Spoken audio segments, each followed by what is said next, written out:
गुळाचा पाक तयार झाला. एक तरी पाक झाला तरी बास आहे, जास्त काय लागत नाही. गॅस बंद करून घ्यायचा. इकडं तूप काढलं आहे मी. तूप गरम करायला ठेवणार, पण त्याच्या अगोदर ह्या पिठात थोडंसं पाणी घालून ह्याचे गोळे करून घेणार.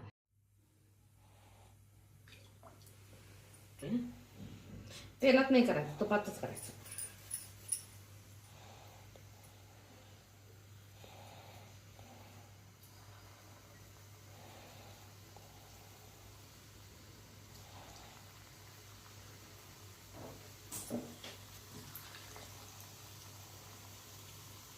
घेतले इकडं गुळाचा पाक करून घेतला. तेलात किंवा डालड्यात तळायचं नाही, तुपात आणि गुळाचा पाक.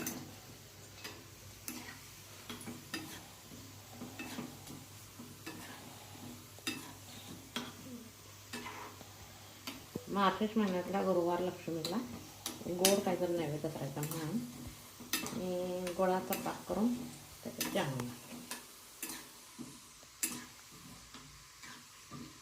थोडं अगोदर करून ठेवले की चांगले व्यवस्थित भिजतात. ज्या त्या वेळेमध्ये ते कठीण होतं.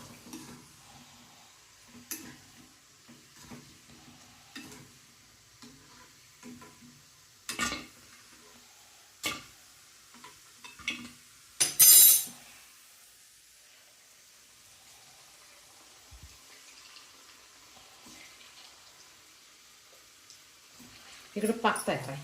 आता गुळाच्या पाकाला आपण फोडायचं. असं कंटिन्युअस भाजत राहायला लागतं.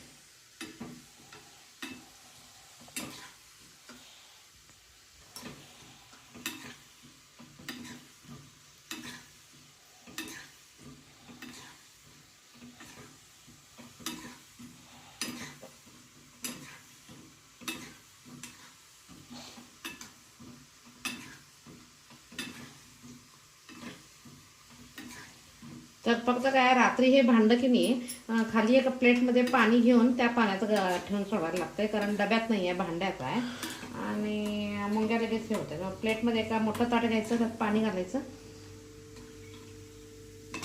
आणि मग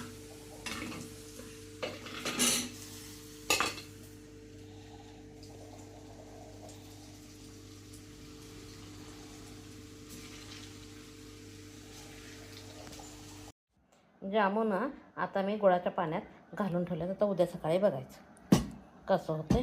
म्हणजे साखर आपल्या आरोग्याला चांगली नाही म्हणून मी साखर आमच्या घरी नसते, गुळ असतो. आम्ही गुळाच्याच पदार्थ करतो. कुठला पण लापशी असू दे, काही पण असो, सोजी शिरा काही असू दे, आम्ही गुळ वापरतो.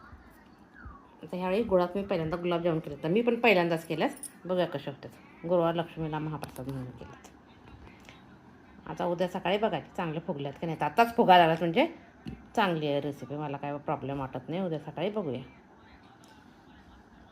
खाण्यासाठी तयार होतात. गुळाच्या पाकात केलेले जामून खाण्यासाठी तयार आहे. मस्त होतं जामून. एक रात्रभर घातले की नाही 8-10 तास मस्त फुगतात. एवढे छान झाले जामून. आजचा माझा ब्रेकफास्ट मसाला राईस आणि जामून. माझी रेसिपी आवडत असेल तर लाईक शेअर करा. मसाले भात आणि जामून माझी रेसिपी आवडत असेल तर लाईक शेअर करा. जामून आणि मसाले भात आजचा माझा ब्रेकफास्ट जामून आणि मसाले भात. माझी रेसिपी आवडत असेल तर लाईक शेअर करा. मग गुळाच्या पाकातला जामून बघा किती छान मोठा झाला. टेस्टी आहे, हेल्दी आहे. थँक्यू.